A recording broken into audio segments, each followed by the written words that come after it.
Kwenye takwa, Sayyidina Ali radhiyallahu anhu anatuonesha wacha Mungu wa kweli ni wale ambao la kwanza wana hofu ya Mungu.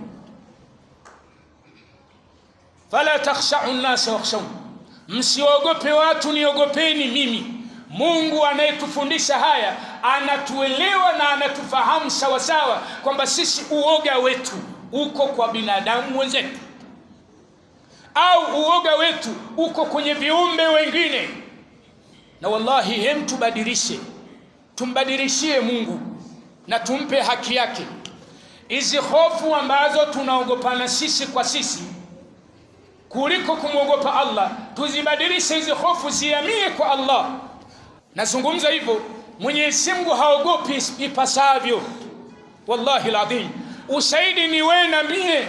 Saa ile unapotenda dhambi, ukiona umeonekana na watu, unakuwaje? Mtu wallahi mnyonge, nimeonekana, sijui amenionaje, bwana alikuwa naishi kama hatujaonekana, amenionaje yule? Ndio hofu yake. Anachukua kitu, basi ile amechukua ameweka mfukoni, kama ni pesa za watu alikuwa naiba, ile kuweka anambia rudisha, moyo unapiga nimeonekana. Lakini saa zote alikuwa na Allah subhanahu wa ta'ala. Hofu ya Allah iko wapi? Hofu ya kumwogopa Mwenyezi Mungu iko wapi kwa tusie? Na ndio maana hata Mtume sallallahu alayhi wasallam katika hadithi sahihi, imetoka hadithi kwa Abu Huraira, rawi alhadithi muttafaqun alayh, Bukhari na Muslim ndio walopokea hadithi hii. Mtume anasema, sab'atu yudhilluhumullah fi dhillihi yawma la dhilla illa dhilluhu, watu aina saba Allah au Mwenyezi Mungu atawapa kivuli siku ambayo hamna kivuli ila kivuli chake Mwenyezi Mungu subhanahu wa ta'ala. Katika watu hawa saba na wachukua wawili tu, mtu wa nne na mtu wa saba.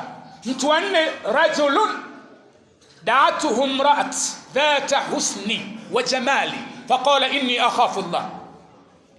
Mtu wa nne Mtume anamsema ambaye atapata kivuli siku ngumu ya kiyama, hakuna kivuli ila kivuli cha Allah, ni mtu ambaye ameitwa na mwanamke mrembo, wito wake ameitiwa ili akafanye naye zina. Mwanamke mtawala na pesa mzuri, mashallah, wako wawili, kapata ofa ya kuzini. Basi wakati ule anataka kuzini, yeye mwenyewe akaikataa ile ofa, sio kwamba ana uwezo wala apendi. Akamwambia hivi yule mwanamke, inni akhafu Allah, mimi namuogopa Allah subhanahu wa ta'ala, sintofanya na wewe chochote. Huyu mtu akitokea akiwa ni mwanamume au mwanamke ameacha zina kwa sababu ya hofu ya Allah, atapewa kiburi siku ambayo haina kiburi ila kiburi chake Mwenyezi Mungu subhanahu wa ta'ala, siku nzito ya kiyama. Wangapi ambao wanaoitwa na wanawake au wametengeneza, mwenyewe hajaitwa, katengeneza yeye mwenyewe mazingira, kama andaa mwanamke wako ndani, eshavua nguo tayari anataka kufanya, basi anapotaka kufanya zina akamkumbuka Allah subhanahu wa ta'ala, akaacha kuzini, si kwa sababu hawezi, bali kwa sababu ya hofu kwamba Allah amenikataza. Si tuko wapi Waislamu? Bali wengine mtu anaona asifanye zina, bali hata azini wake za watu. Subhanallah, na tupo sisi. Wala tahsabanna Allah ghafilan amma ya'malu dhalimun. Mwenyezi Mungu anasema, msidhani Mungu amewasahau wale ambao, msidhani Mwenyezi Mungu amewasahau yale wanaofanya watu madhalim. Anawapa muda. Wallahi Mwenyezi Mungu kukupa muda wewe umie, unafanya madhambi wewe umie, na kisha Mungu anakuachia. Hebu rejea kwa Allah. Iko siku fursa hiyo utakosa, wallahi ladhim. Siku nzito, muda ukiisha utaondosha wewe umie. Alkhawfu Allah, kumuogopa Allah. Waislamu, tumuogope Mwenyezi Mungu kiukweli. Ukitaka kufanya dhambi, wa kwanza uwe unafikiria Allah ananiona, na kama Allah ananiona basi muogope, acha unalotaka kufanya baya. Ukitaka kufanya dhambi ya aina yote, muangalie Allah, utaacha kufanya. Sehemu nyingine Mtume sallallahu alaihi wasallam akamtaja mtu wa saba ambaye atapata kivuli siku hamna kivuli ila kivuli chake Allah subhanahu wa ta'ala. Akazungumza mtu wa saba, rajulun dhakara Allahu khaliyan fafadat aina.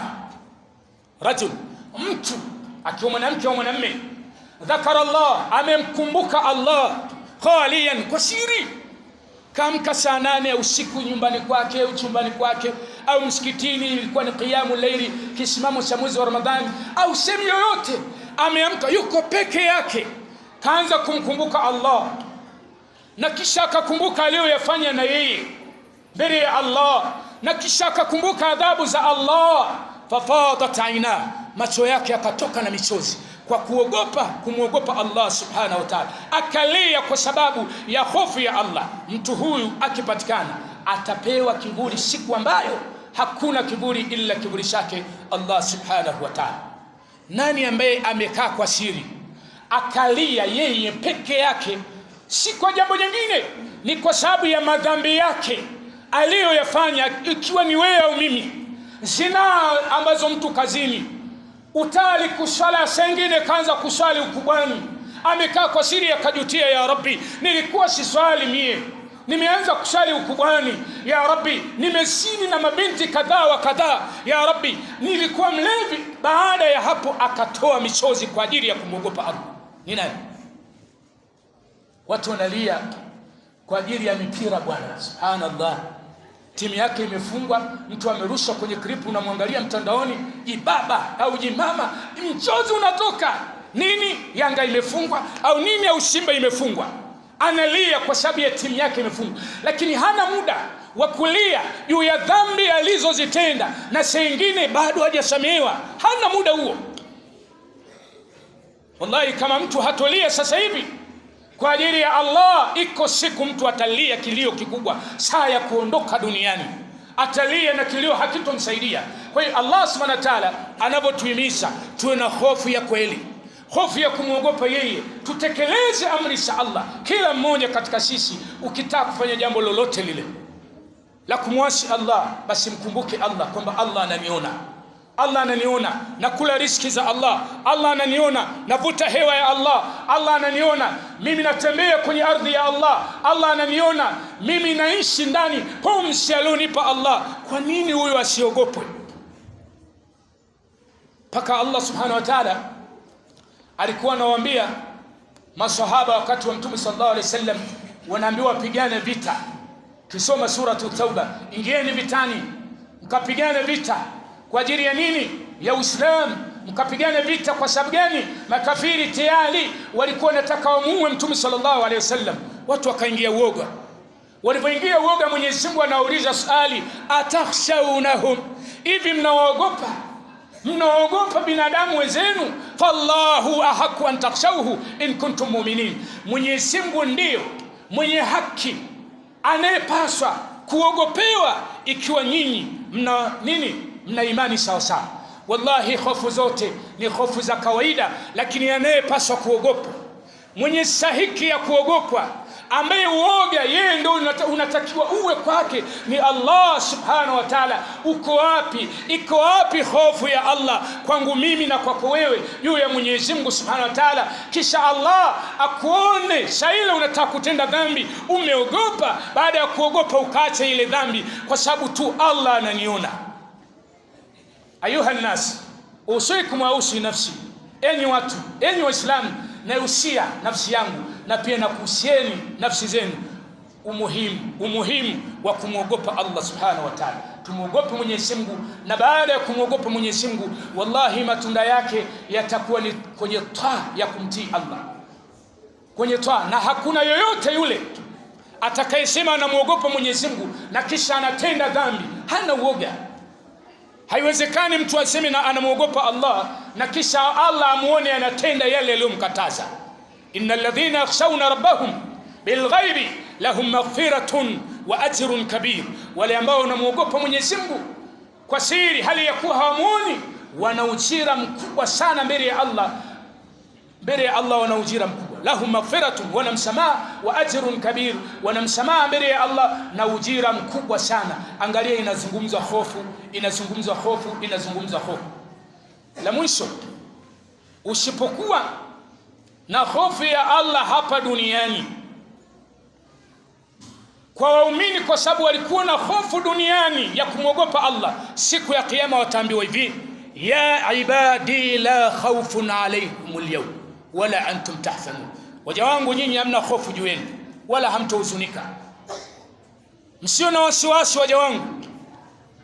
Lakini yule ambaye alikuwa haogopi kwenye maisha haya dunia, siku ya kiyama atakuwa na hofu, anaangalia kitabu chake kwa upande mmoja wa uso, yanduruna tarfat al-khafi, anaangalia upande wa mmoja wa uso kwa aibu, ana uoga. Lakini uoga huo hautomsaidia chochote, kwa sababu ndani ya maisha hakuwa na maandalizi yote. Kwa hiyo hofu ya kumwogopa Allah, na kisha atuone Allah subhanahu wa ta'ala kwamba tumiongoni mwa wale ambao tunatekeleza maamrisho ya Allah, na kama vile vile mtume wetu Muhammad sallallahu alayhi wasallam, rehma na amani ziwe juu yake, ametuhimiza naye juu ya kumwogopa Allah subhanahu wa ta'ala. Tumuogope Mwenyezi Mungu na tumnyenyekee na tutekeleze maamrisho yake kwa faida yetu sisi wenyewe.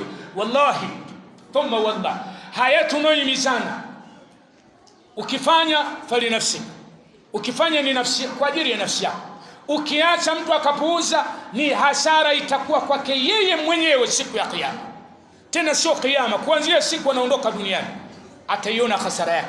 Kwa tumuombe Allah tujalie tuchague njia nzuri na tumche yeye, na tuondoke katika maisha haya dunia hali ya kuwa ni wema wenye kumwogopa Allah subhanahu wa ta'ala. Allahumma ighfir lil mu'minina wal mu'minati wal muslimina wal muslimati al ahya'i minhum wal amwati bi rahmatika ya arhamar rahimin. Sallallahu ala sayyidina Muhammad wa ala alihi wa ashabihi wa sallam.